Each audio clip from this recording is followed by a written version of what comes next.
ونعوذ بالله من شرور أنفسنا ومن سيئات أعمالنا من يهده الله فلا مضل له ومن يضلل فلا هادي له وأشهد أن لا إله إلا الله وأشهد أن محمدا عبده ورسوله يا أيها الذين آمنوا اتقوا الله حق تقاته ولا تموتن إلا وأنتم مسلمون يا أيها الناس اتقوا ربكم الذي خلقكم من نفس واحدة وخلق منها زوجها وبث منهما رجالا كثيرا ونساء واتقوا الله الذي تساءلون به والأرحام إن الله كان عليكم رقيبا يا أيها الذين آمنوا اتقوا الله وقولوا قولا سديدا يصلح لكم أعمالكم ويغفر لكم ذنوبكم ومن يطع الله ورسوله فقد فاز فوزا عظيما أما بعد فإن خير الحديث كتاب الله وخير الهدي هدي محمد صلى الله عليه وسلم وشر الأمور محدثاتها وكل محدثة بدعة وكل بدعة ضلالة وكل ضلالة في النار فقد قال الله تبارك وتعالى في القرآن المجيد والفرقان الحميد وما قدر الله حق قدره والأرض جميعا قبضته يوم القيامة والسماوات مطويات بيمينه. حاضرین جمعہ، دینی و ملی بھائیوں، بزرگوں، نوجوانوں، ملت کی ماؤں اور بہنوں اور عزیز بچوں، اس دنیا کے اندر ہر شخص جسے اللہ رب العزت نے عقل و دانائی عطا فرمائی ہے، وہ اس بات کو سمجھتا ہے کہ طاقت اور قوت یہ بہت معنی رکھتی ہے۔ انسان ہر صاحب طاقت، خواہ یہ طاقت کرسی کی ہو، مال کی ہو، ٹیکنالوجی کی ہو، اختیار کی ہو، جس بھی انداز کی طاقت ہو سکتی ہے، ایک کمزور انسان، ایک کمتر انسان اس کی اہمیت کو سمجھتا ہے، اس کے سامنے اپنی بے بسی کا اظہار کرتا ہے۔ لوگ کہتے ہیں چڑھتے سورج کی پوجا ہوتی ہے۔ یہی وجہ ہے کہ ہم دیکھتے ہیں کہ اس دنیا کے اندر جہاں بہت سارے لوگوں کی بھکتی ہوتی ہے، بہت سارے نظریات کے حامل لوگ ہیں، وہیں جہاں بھی جس کو قوت و طاقت نظر آتی ہے وہ اس کے سامنے اپنا سر جھکا دیتا ہے۔ لکشمی تک کی لوگ پوجا کیا کرتے ہیں۔ معلوم یہ ہوا کہ قوت و طاقت یہ بہت اہم چیز ہے، لیکن شرط یہ ہے کہ ایک انسان حقیقی قوت کو، حقیقی طاقت کو، حقیقی پاور کو سمجھے اور اس کا ادراک کرے۔ افسوس کی بات ہے کہ ایک مسلمان جو اللہ رب العزت پر ایمان رکھتا ہے، اللہ رب العزت کو اپنا خالق، مالک، رازق اور پالنہار سمجھتا ہے، وہ یہ سمجھتا ہے کہ اس کی اجازت کے بغیر روئے زمین پر کوئی پتا حرکت نہیں کر سکتا۔ اس کو یہ یقین ہے کہ ہم رب العالمین کے سامنے بے بس و مجبور ہیں، لیکن اس کے باوجود مسلمانوں کی ایک اچھی خاصی تعداد رب العالمین کی قدرت نہیں سمجھتی۔ اگر وہ سمجھتی تو مشرکین مکہ کی طرح سے ما نعبدهم الا ليقربونا الى الله زلفى کے تحت مزاروں، آستانوں، قبروں اور سیاسی بازی گروں کی چوکھٹوں پر سجدہ ریز نہ ہوتے، اگر یہ مسلمان رب العالمین کی قدرت کا صحیح معنوں میں ادراک کرتے تو نماز میں سینکڑوں دفعہ، اذان میں متعدد دفعہ، اقامت میں بے شمار مرتبہ اور عیدین کے موقع پر رب العالمین کی کبریائی بیان کرتے ہوئے اللہ اکبر کہنے کے باوجود، یہ اقرار کرنے کے باوجود، چاہے کسی بھی انداز کی طاقت ہو سکتی ہے، کوئی بھی چیز ہو، کسی بھی ناحیے سے دیکھنا ہو، رب العالمین کی ذات سب سے بڑی ہے، لیکن اس کے باوجود یہ عقیدہ نہ رکھتا کہ ہر جگہ رب العالمین حاضر و ناظر ہے، رب العالمین ہر جگہ موجود ہے۔ حالانکہ رب العالمین قرآن کریم کے اندر 7 دفعہ اپنے بارے میں بتاتا ہے، الرحمن علی العرش استوى، خالق کا مخلوق سے کوئی رشتہ نہیں، خالق مخلوق سے بالکل جدا ہے، وہ تو عرش کے اوپر ہے، وہ کہاں کیسے ہر جگہ حاضر و ناظر ہو سکتا ہے، کیسے رب العالمین ہر جگہ موجود ہو سکتا ہے؟ یہ عقیدہ مسلمانوں کے ذہن میں نہیں ہوتا۔ اگر ایک مسلمان اپنے رب کی قدرت اور اس کی حقیقت کو سمجھتا تو اسے یہ پتا ہوتا کہ قرآن کریم کے اندر رب العالمین نے 10,000 سے زیادہ دفعہ صرف اپنا تعارف کرایا ہے، صرف اپنے بارے میں گفتگو کی ہے، صرف اپنی ذات و صفات کو بیان کیا ہے۔ تقریباً ہر صفحے پر 20 دفعہ ایک اوسط کے مطابق رب العالمین اپنے بارے میں بتلاتا ہے۔ ایک مسلمان رب العالمین کے مقام سے غافل نہ ہوتا۔ یہی وجہ ہے کہ ایک مسلمان باوجود اس کے کہ وہ مسلمان ہے، باوجود اس کے کہ 5 وقتہ نمازوں میں رب کی بارگاہ میں سجدہ ریز ہوتا ہے، باوجود اس کے کہ نہ جانے کتنی دفعہ سال میں قرآن کریم کو ختم کرتا ہے، مسجدوں میں بھی حاضر ہوتا، دروس میں بھی حاضر ہوتا، تفاسیر کو بھی پڑھتا ہے، لیکن رب العالمین کے صحیح معنوں میں اس کے مقام و مرتبے کو نہیں سمجھتا۔ اگر سمجھتا تو رب العالمین کو یہ نہ کہنا پڑتا وَمَا قَدَرُ اللَّهَ حَقَّ قَدْرِهِ وَالْأَرْضُ جَمِيعًا قَبْضَتُهُ يَوْمَ الْقِيَامَةِ وَالسَّمَاوَاتُ مَطْوِيَّاتٌ بِيَمِينِهِ، کہ لوگوں نے رب العالمین کے مقام و مرتبے کو، اس کی قدر و منزلت کو، اس کی حقیقت کو صحیح معنوں میں نہیں پہچانا۔ حالانکہ رب العالمین کی شان یہ ہے وَالْأَرْضُ جَمِيعًا قَبْضَتُهُ يَوْمَ الْقِيَامَةِ، 7 آسمان اور 7 زمینیں اس کی مٹھی میں ہوں گی۔ اگر ہم رب العالمین کے مقام کو سمجھتے، رب العالمین کی قوت و طاقت کو سمجھتے، رب العالمین کے پاور کا ہمیں ادراک ہوتا تو پھر معاف فرمائیے گا، یہ چوریاں، یہ ڈکیتی، یہ سامان میں ملاوٹ، یہ سودی لین دین، یہ مارکیٹوں میں جا کر کے ویٹ کو کم کر کے، کمپنی کے لوگوں سے مل کر کے سامان کو کم دکھانے کی عادت نہ ہوتی۔ اگر رب العالمین کے مقام و مرتبے کو سمجھتے تو ہم اپنے بھائی کا حق نہ مارتے، ماں باپ کے حقوق کی پامالی نہ کرتے، ہم مسجدوں کے حقوق کی پامالی نہ کرتے، ہم پڑوسیوں کے حقوق، بچوں کے حقوق، یتیموں کے حقوق، بیواؤں کے حقوق اور ان تمام لوگوں کے حقوق جو ہماری گردن پہ عائد ہوتے ہیں، ہم ان حقوق کی پامالی نہ کرتے۔ حقیقت یہ ہے کہ انسان جب رب العالمین کا صحیح ادراک کرتا ہے، اس کی قوت و طاقت کو صحیح معنوں میں سمجھتا ہے تو اس کے اندر خشیت الہی پیدا ہوتی ہے، اس کے اندر رب العالمین کا خوف پیدا ہوتا ہے۔ یہی وجہ ہے کہ رب العالمین نے ایک مقام پہ فرمایا انما یخشی اللہ من عبادہ العلماء، جو رب کو صحیح معنوں میں جانتے ہیں، جو یہ سمجھتے ہیں کہ کن فیکون، انما امرہ اذا اراد شیئا ان یقول له کن فیکون، ہمارے رب کی شان تو یہ ہے جب وہ کسی کام کے کرنے کا ارادہ کرتا ہے وہ کہتا ہے ہو جا، پس ہو جاتی ہے۔ آخر قوم نوح کے ساتھ کیا کیا تھا؟ پانی کو بہایا ہی تو صرف تھا۔ آخر قوم عاد کے ساتھ کیا کیا تھا؟ اللہ رب العزت نے انہیں ایک چیخ کے ذریعہ ہی تو برباد کیا تھا۔ آخر قوم ثمود کے ساتھ رب العالمین نے کیا کیا تھا؟ ہوا کا رخ اور ہوا کو تیز ہی تو کیا تھا۔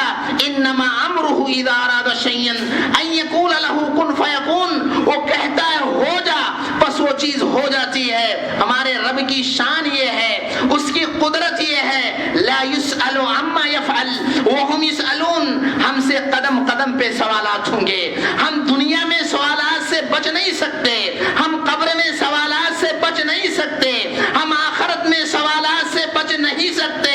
اگرچہ ہم دنیا میں آئے تھے تو کچھ نہیں تھا، اور دنیا میں آ کر کے حرام و حلال کی تمیز کھو کر ہر چیز پر قبضہ جمانے کی ہم نے کوشش کی، لیکن جاتے وقت ہمارے پاس کچھ نہیں ہوگا.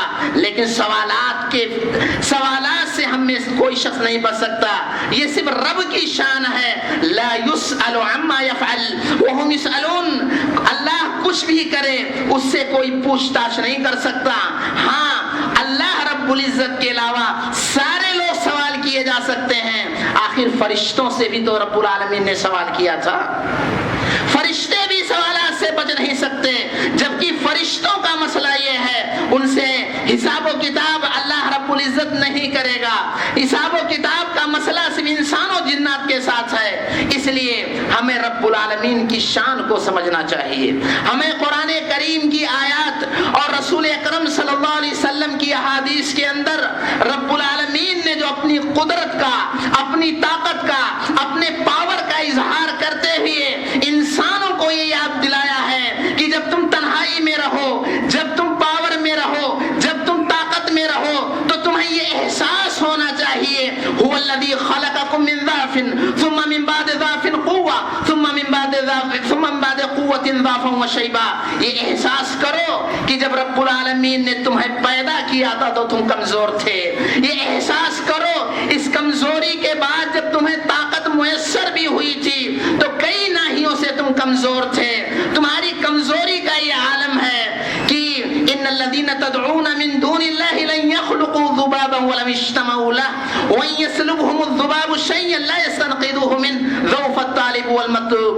آج طاقت کے نشے میں چور لوگوں کو دیکھ کر کے جن کی بارگاہ میں سجدہ ریز ہوتے ہو، جن آستانوں، جن چوکھٹوں پر ناکوں کو رگڑتے ہو، ان کی حقیقت رب العالمین کے مقابلے میں دیکھ لو.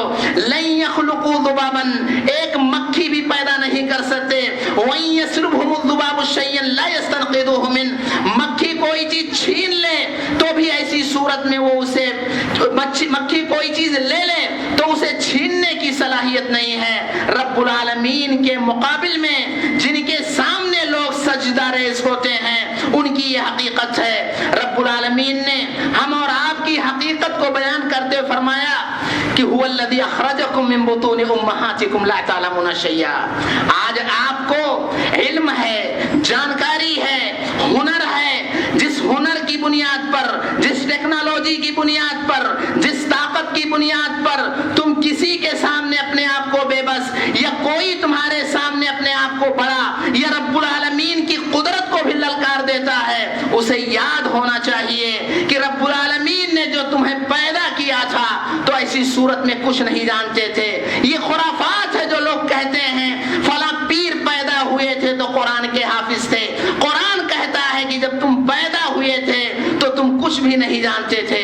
رب العالمین کی شان اتنی عظیم ہے، اتنی بڑی ہے کہ انسان اس کا شمار نہیں کر سکتا. آج انسان مال کی خاطر، دولت کی خاطر اپنے ایمان کا سودا کر دیتا ہے، جبکہ ایک مسلمان کو یہ عقیدہ ہونا چاہیے لا مانع لما اعطیت ولا معطی لما منعت. رب العالمین جسے نوازنا چاہے کوئی روک نہیں سکتا، اور جسے نہیں دینا چاہے اسے کوئی دے نہیں سکتا. رب العالمین کا خزانہ کتنا عظیم ہے. اللہ رب العزت ایک حدیث قدسی میں فرماتا ہے لو ان اولکم وآخرکم وانسکم وجنکم کانوا فی صعید واحد ثم سأل كل واحد مسألته ما نقص من ملکه كما ينقص المخيط اذا ادخل في البحر. ہمارے رب کا خزانہ، ہمارے رب کی طاقت اتنی عظیم ہے کہ اگر آدم علیہ الصلوۃ والتسلیم سے لے کر حضرت اسرافیل کے سور پھونکنے کے وقت تک موجود لوگوں سب کے سب کسی ایک کھلے میدان میں اکٹھا ہو جائیں، ہر شخص رب العالمین سے اپنی مرضی کے مطابق سوال کرے، اللہ رب العزت فرماتا ہے اس کے خزانے میں اتنی بھی کمی واقع نہیں ہوگی جتنا کہ سمندر میں سوئی ڈالنے کے بعد سمندر میں کوئی کمی واقع نہیں ہوتی. ہمارے رب کی طاقت، ہمارے رب کی قدرت بہت عظیم ہے، یہ الگ بات ہے کہ مسلمان اس کا ادراک نہیں کرتا۔ یہ الگ بات ہے کہ مسلمان نہ سمجھنے کی صورت میں ہر طرح کی غلطیاں کرتا ہے، شرکیات، کفریات، بدعات و خرافات، اور نہ جانے کیسے کیسے مظالم کا شکار ہو کر کے یہ ذہن میں خیال پالتا ہے کہ اللہ رب العالمین غفور الرحیم ہے، ہمارا رب بہت عظیم ہے۔ اس کی عظمت کا عالم یہ ہے کہ رب العالمین نے اپنی عظمت کی، اپنی قدرت کے بہت سارے مظاہر دکھائے ہیں۔ آپ غور کریں رب العالمین کی قدرت کا عالم کیا ہے۔ حضرت ابراہیم علیہ الصلوۃ والتسلیم کو ان کی قوم کے لوگوں نے توحید کی وجہ سے، رب العالمین کے بارے میں صحیح بات کہنے کی وجہ سے گھر باہر سارے کے سارے لوگ انہیں جلانے کے لیے تیار ہو گئے۔ اس موقع پر رب العالمین نے قلنا یا نار کونی بردا و سلاما کہہ کر کے بچا لیا۔ لیکن یہاں غور کرنے کی بات یہ ہے کہ اس وقت سے لے کر اب تک، بلکہ روئے زمین پر جب تک اللہ رب العزت کا نام لینے والا کوئی بندہ رہے گا، ہمارا یہ عقیدہ ہے کیونکہ ہمارے نبی نے کہا ہے۔ اللہ رب العزت نے اس توحید کے متوالے کو، جسے ساری دنیا مٹانا چاہتی تھی، جلا کر خاک کرنا چاہتی تھی تاکہ شرک اور کفر کا بول بالا ہو، رب العالمین نے اس توحید والے کو بچایا، اور بچایا ہی نہیں بلکہ واتخذوا من مقام ابراہیم مصلی کے تحت حضرت ابراہیم کے قدم کے نشانات کو خانہ کعبہ کے سامنے اس جنتی پتھر پر باقی رکھا ہے، اور قیامت تک آنے والی تمام سپر پاور طاقتوں کو، تمام توحید کے دشمنوں کو، رب العالمین کے ساتھ کفر و شرک کرنے والوں کو یہ آئینہ دکھایا ہے کہ ابراہیم تو دور کی بات ہے، ابراہیم کے قدم کے نشانات کو مٹانا تمہارے بس کی بات نہیں ہے۔ اللہ کے نبی صلی اللہ علیہ وسلم فرماتے ہیں جب روئے زمین پر کوئی اللہ کا نام لینے والا نہ ہوگا، قرآن کریم مصاحف سے اٹھا لیے جائیں گے، تو اس موقع پر ایک حبشی چھوٹی پٹلیوں والا یہ خانہ کعبہ کی اینٹوں کو نکالے گا۔ کتنی بھی میزائلیں ہو جائیں، کتنی بھی ایٹمی طاقتیں ہو جائیں، لیکن ہمارا یہ عقیدہ ہے کہ اسے کوئی بال بیکار نہیں کر سکتا۔ ہمارے رب کی طاقت دیکھنی ہو تو حضرت سلیمان علیہ السلام کے واقعات پڑھ لیجئے، جنہیں اللہ رب العزت نے ایسی بادشاہت عطا کی تھی، ایسی حکومت اور سلطنت عطا کی تھی جو بعد میں کسی کے لیے ممکن نہیں۔ حتیٰ کہ نبی صلی اللہ علیہ وسلم ایک دفعہ نماز پڑھا رہے ہیں، ابلیس لعین آگ کا شعلہ لے کر آپ کی طرف بڑھتا ہے، آپ کچھ دیر کچھ آگے بڑھتے ہیں پھر پیچھے آ جاتے ہیں۔ صحابہ نماز کے بعد پوچھتے ہیں کہ آپ نماز میں آگے بڑھے پھر پیچھے کیوں آ گئے؟ آپ صلی اللہ علیہ وسلم نے فرمایا کہ ابلیس لعین ایسا ایسا کر رہا تھا، میں نے سوچا اسے پکڑ کر مسجد نبوی کے ستون سے باندھ دوں تاکہ صبح مدینہ کے بچے اس سے کھیلیں، لیکن مجھے حضرت سلیمان کی وہ دعا یاد آ گئی کہ اللہ تو مجھے ایسی بادشاہت عطا کر جو بعد میں کسی کے لیے مناسب نہ ہو۔ وہ ایسے بادشاہ تھے کہ ہواؤں کی رخ کو ایک مہینے کی مسافت تک چلانے اور واپس لینے کی طاقت رکھتے تھے۔ وہ ایسے بادشاہ تھے کہ آج جتنی بھی طاقتیں ہو سکتی ہیں، بری بحری آسمانی فوجی تمام فوجیں ان کے پاس تھیں، انسان و جنات چرند پرند ان کی خدمت میں لگے ہوئے تھے۔ ان کی طاقت کا عالم یہ تھا کہ وہ چیونٹیوں کی بولیاں بھی سمجھتے تھے، پرندوں کی آواز کو سمجھتے تھے۔ رب العالمین نے ان کی حکومت کی ایک طاقت کا نشانہ کی مثال پیش کرتے ہوئے فرمایا کہ جب ہدہد پرندہ ملکہ سبا کے پاس سے آ کر بتلاتا ہے کہ میں نے ایسی قوم کو پایا جو سورج کی پرستش کرتے ہیں، حالانکہ پرستش اللہ کی ہونی چاہیے، میں نے وہاں ایک خاتون کو حکومت کرتے ہوئے دیکھا ہے۔ حضرت سلیمان نے جب بہت ساری باتوں کے بعد کہا اپنی مجلس میں، کون ہے جو ان کی تخت کو اٹھا کے لا سکتا ہے؟ جنات میں سے ایک عفریت جو بہت خطرناک ہوتا ہے، وہ کہتا ہے کہ صبح سے